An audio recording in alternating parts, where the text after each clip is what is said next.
खुशियाँ वो बांटती है, उसकी पहचान। रूठों को पल में मनाना, ये उसका काम।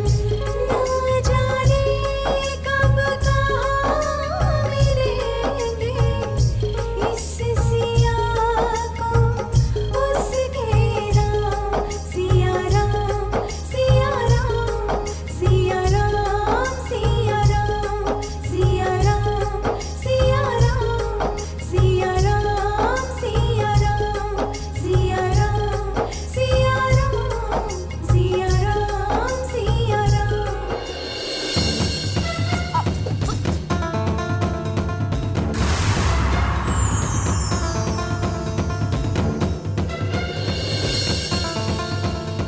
सवेरे से तुमने कुछ खाया पिया नहीं। लो। चल यहाँ से, नहीं रहना जहाँ पर तेरी कोई इज्जत नहीं, नहीं रहना। ये क्या कर रहे हैं आप? अरे ऐसा मत कीजिए।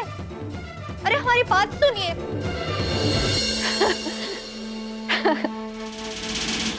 हाँ।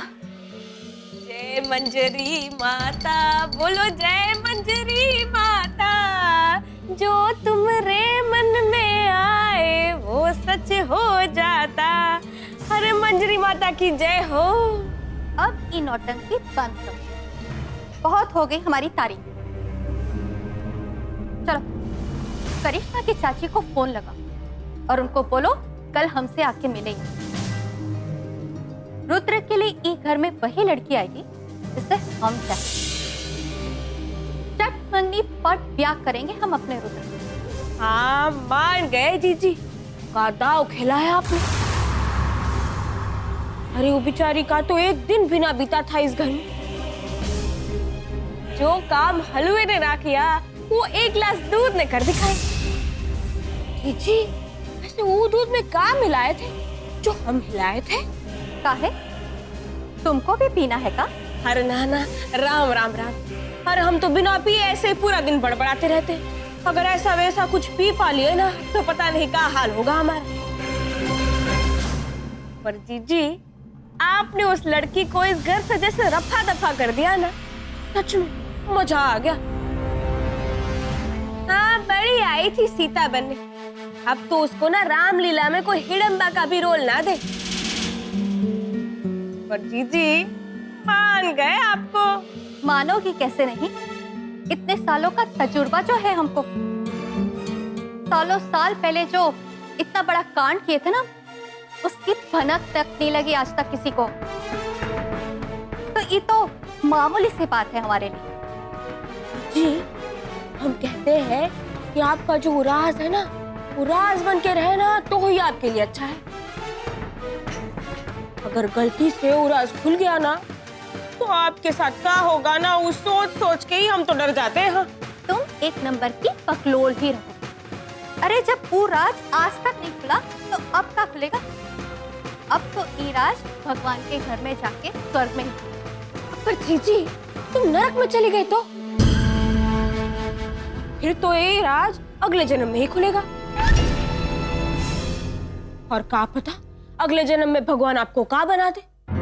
अरे कहीं आपको कुत्ता या बिल्ली बना दिया तो बात कैसे करोगी जीजी? आप भौ भौ या म्याऊ म्याऊ करोगी का? जीजी हम कहते हैं कि आप यही जन्म में ना वो जानवर की बोली समझने का अभ्यास कर लो। हाँ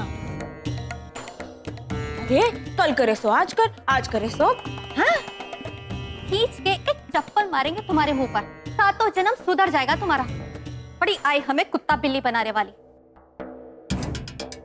अरे हम तो भगवान की सुबह शाम आरती करते हैं, सूरज महाराज को जल चढ़ाते हैं, तुलसी मैया की परिक्रमा करते हैं, और तो और हम इतने उपवास रखते हैं कि पूछो ही मत। ठीक है नहीं पूछते। पूछ ही लो आज तो तुम। अच्छा ही बताओ पिछला उपवास कब रखे थे? हर सोमवार को कौन उपवास रखता है बताओ? और तो और जब याद रहता है तो गुरुवार और शुक्रवार का उपवास भी रख लेते हैं। अरे ये बात तो है जीजी, आपके जितना उपवास ना शायद कोई रखता होगा। इसीलिए तो आप उपवास के दिन सिर्फ 1 दर्जन केला, 2 नाशपाती, 2 पपीता, 2 सेब और 2 या 3 गिलास दूध पीते हैं, बस। तुम्हारी तरह थाली भर के अन्न तो नहीं ठूसते ना हम। ये बात तो है जीजी, और पूरा दिन उनको हाथ भी न लगाते हैं। उसी बात का नतीजा है कि इस घर में आपका राज अभी तक सही सलामत है। पर जीजी, हमें लगता है कि कभी ना आपसे आपका उपवास भंग जरूर हो गया होगा। इसीलिए तो ये सिया जैसी चुड़ैल हमारे घर में बसेरा कर गई थी। पर अब ध्यान रखना, कोई गलती ना कर देना जीजी। अरे अरे ई क्या कर रही हो तुम? अरे जीजी, जाते हुए पैरों के निशान अपशगुन हुए, उसे साफ करना जरूरी होता है। अरे रुको, ई अपशकुन नहीं है बकलोल, ये तो आती हुई लक्ष्मी के निशान है। रुको, मत मिटाओ। ऐसा तो है।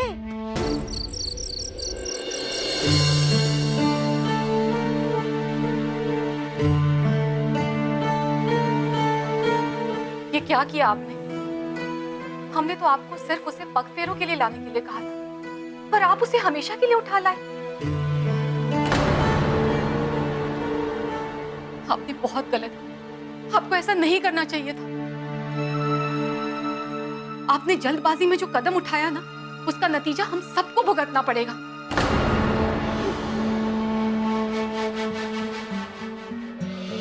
अरे आप ये क्यों भूल गए कि आप एक लड़की के बाप हैं? क्या जरूरत थी उसके ससुराल में आपको ऊंची आवाज में बात करने की? अपने गुस्से पर थोड़ा काबू रख लेते तो क्या चला जाता आपका? अगर मालूम होता ना कि आप वहां जाकर ऐसा कुछ करने वाले हैं तो आपको हम भेजते ही नहीं वहां, हम खुद ही चले जाते उसे लाने के लिए। आपको पता है कि अभी सरू की भी जिम्मेदारी हमारे सर पर है।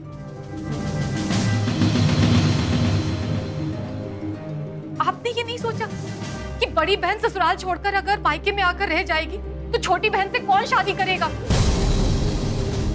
कौन रिश्ता निभाएगा उसके साथ? तुम क्या चाहती हो कि मैं वहां पे उसकी बेइज्जती देखता रहता सबके सामने? अपने मुंह पे ताला लगाकर चुपचाप सुनता रहता जो वो कह रहे हैं मेरी बच्ची को? अरे वो हमारी बच्ची है, मेरी बेटी है। वो कोई सड़क से नहीं उठा के लाए उसको, हमने पैदा किया उसको।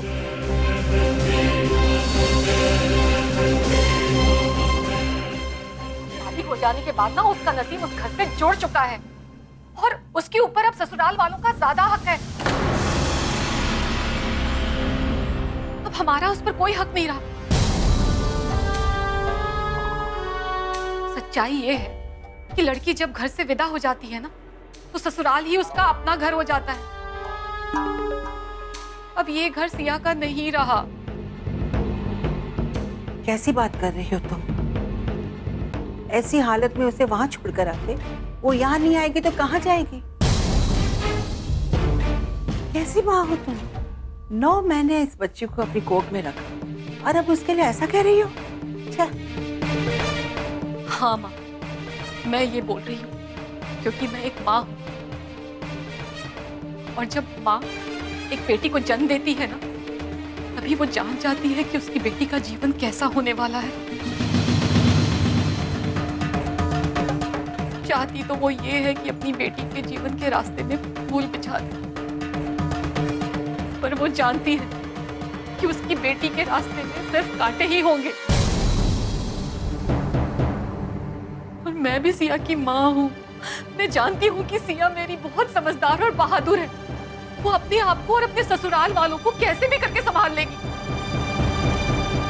लेकिन सरस, वो भी मेरी बेटी है माँ, उसे भी मैंने जन्म दिया है और वो सिया जैसी बिल्कुल नहीं है। इसीलिए मैं इसीलिए तुम चाहती हो कि सिया वापस उनके घर चली जाए? नहीं, कभी नहीं जाएगी वो। अरे तुमने नहीं देखा है उसके ससुराल वालों ने उसके साथ क्या किया है। आज के बाद सिया कभी भी उनके घर पे नहीं जाएगी, ये सुन लो तुम।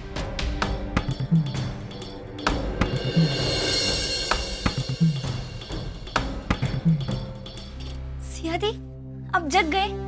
मम्मी पापा, सिया दी जग गए। मैं उनके लिए कुछ खाने को लाती हूँ।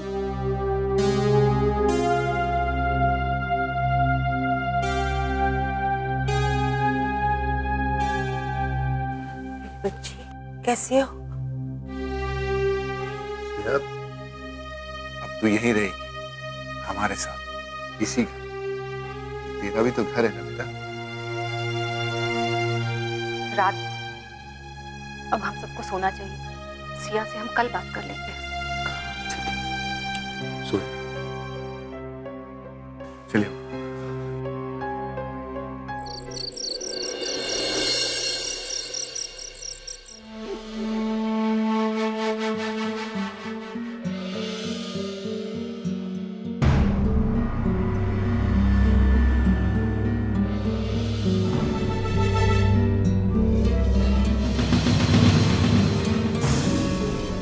किसे ढूंढ रहे हो बेटा?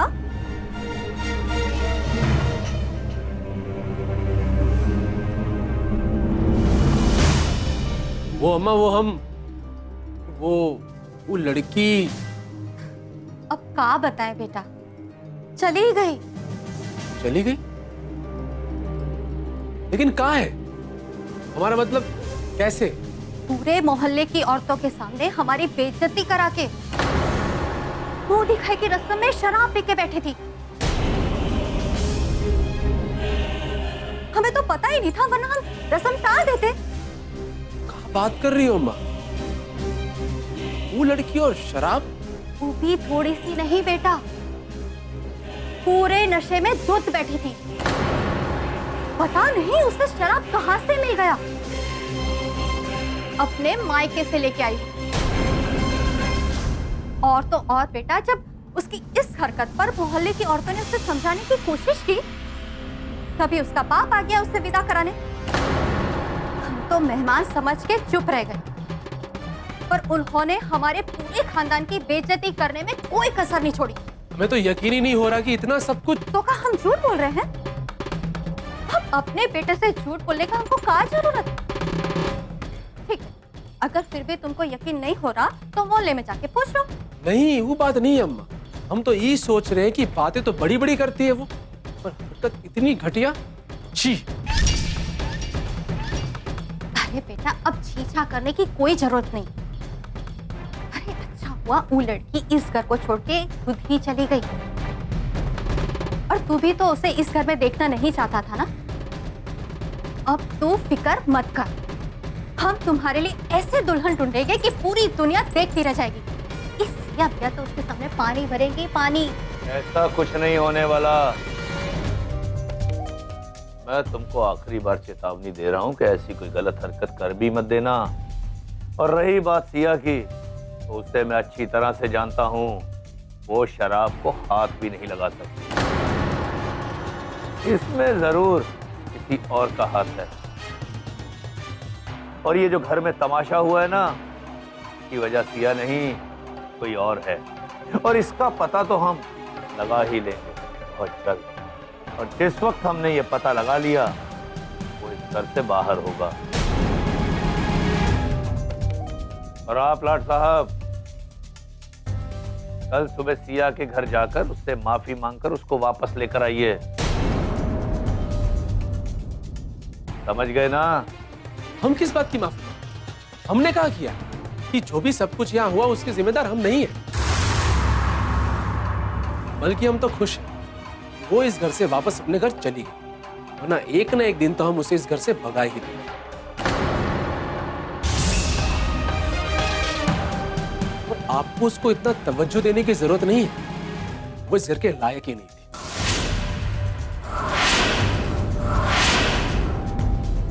जिस तरह से तुम मुझे जवाब देते हो, तो मुझे तो ये लगता है कि तुम इस घर में रहने के लायक ही नहीं हो। काश तुम्हारे जैसा मेरा कोई बेटा ही ना होता तो। रुक क्यों? पूरा बोलिए। हम भी यही लगता है कि इस घर का ना कभी हम हिस्सा थे और ना कभी हम हिस्सा रहे। अनाथ है। हमारे नाम के साथ सिर्फ आपका नाम चिपका हुआ है, बस, और कुछ भी नहीं। वो भी हटा दीजिए ना। अरे रुक बेटा, रुक। सुन, पड़ गई कलेजे को ठंडक, मिल गई तसल्ली। आपने कहा है उसने ऐसा बोला। अरे गुस्से में कुछ कर करा लिया तो हाथ में हाथ धरे बैठे रहिएगा। मेरे लिए मेरी शादी से ज्यादा मेरी सियादी इम्पोर्टेंट है। एक छोटी सी गुड़िया कैसे इतनी बड़ी हो गई, पता ही नहीं चला। कहाँ से सीखी इतनी बड़ी बड़ी बातें।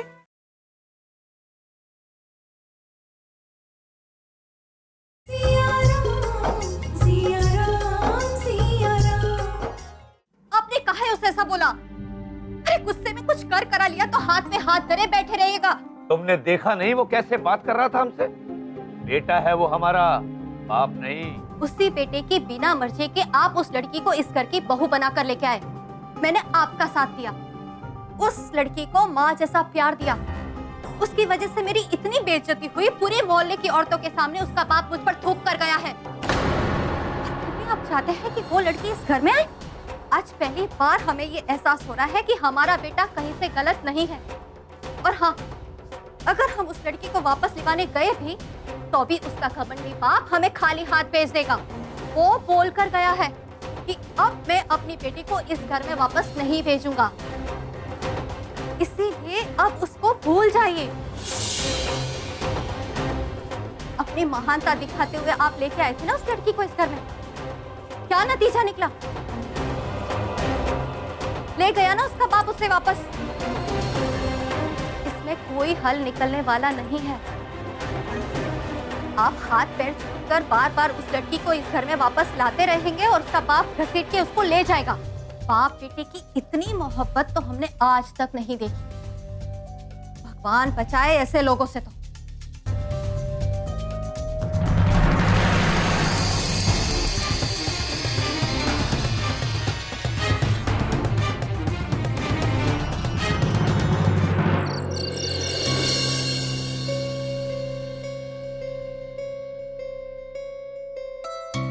ये क्या किया आपने? हमने तो आपको सिर्फ उसे पगफेरों के लिए लाने के लिए कहा था, पर आप उसे हमेशा के लिए उठा लाए।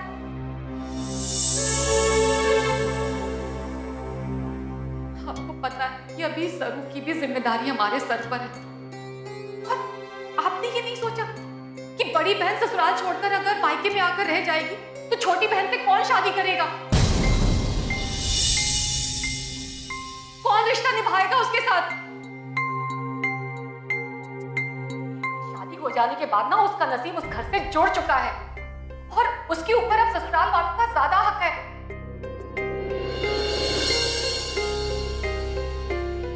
सियादी, क्या हुआ?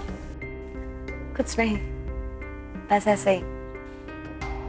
आपको मम्मी की बातों का बुरा मानने की कोई जरूरत नहीं है और आपको कहीं भी जाने की कोई जरूरत नहीं है। और रही मेरी बात, तो मुझे इस बात की कोई टेंशन नहीं है कि मुझसे कौन शादी करेगा। जिसको करनी होगी ना वो खुद चलकर आएगा। मैं अपनी शादी के लिए आपकी लाइफ सैक्रिफाइस नहीं होने दूंगी। मेरे लिए मेरी शादी से ज्यादा मेरी सियादी इम्पोर्टेंट है। एक छोटी सी गुड़िया कैसे इतनी बड़ी हो गई, पता ही नहीं चला। कहाँ से सीखी इतनी बड़ी बड़ी बातें। 2 दिन आप जो नहीं थी, थोड़ी जिम्मेदारी ने बहुत कुछ सिखा दिया। ये तुम्हारी अग्नि परीक्षा है सिया, पर अब हम क्या करें? कौन सा रास्ता चुने, यही निर्णय तो तुम्हें लेना है। तुम्हारे अंदर जो सीता छुपी हुई है उसे तुम्हें बाहर निकालना होगा।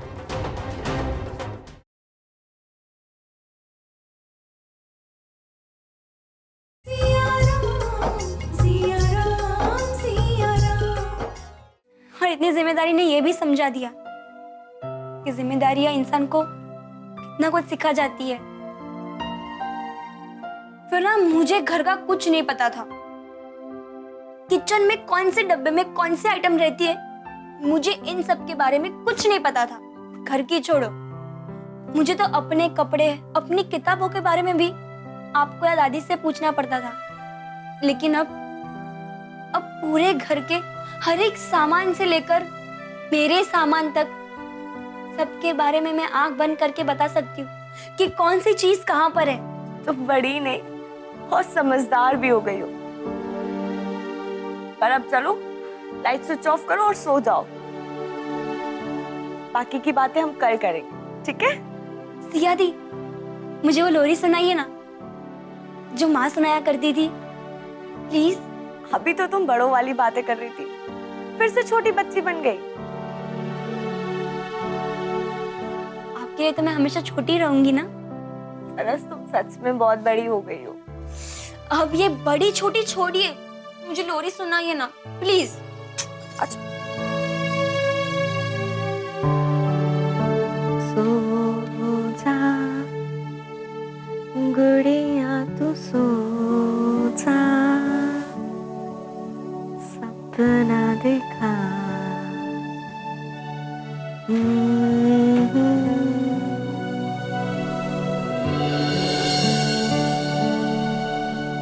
क्या हुआ? क्या सोच रही हो? हमें देखकर अचंभित हो?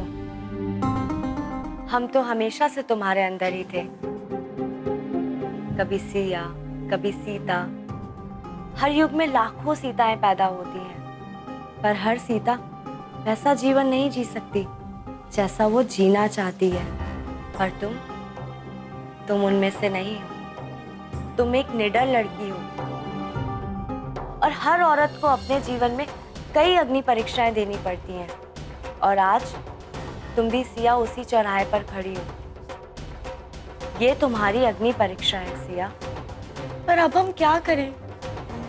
कौन सा रास्ता चुने? यही निर्णय तो तुम्हें लेना है। तुम्हारे अंदर जो सीता छुपी हुई है, उसे तुम्हें बाहर निकालना होगा। उसके बाद तुम्हें अपने हर प्रश्न का उत्तर अपने अंतर आत्मा से मिल जाएगा। पर उसके लिए तुम्हें अपने निर्णय पर अटल होना पड़ेगा। एक तरफ हमारा घर है, हमारे अपने हैं, जिन्होंने हमें बचपन से पाला पोसा, बड़ा किया, जहाँ हमें भरपूर प्यार मिला। और दूसरी तरफ एक ऐसा परिवार जहाँ हमारे अनजाने में उनसे रिश्ते जुड़ गए, जहाँ पहले दिन ही हमारा तिरस्कार हुआ। दोनों ही घरों के प्रति हमारी जिम्मेदारी है। अब हम क्या करें? आप ही बताइए माँ।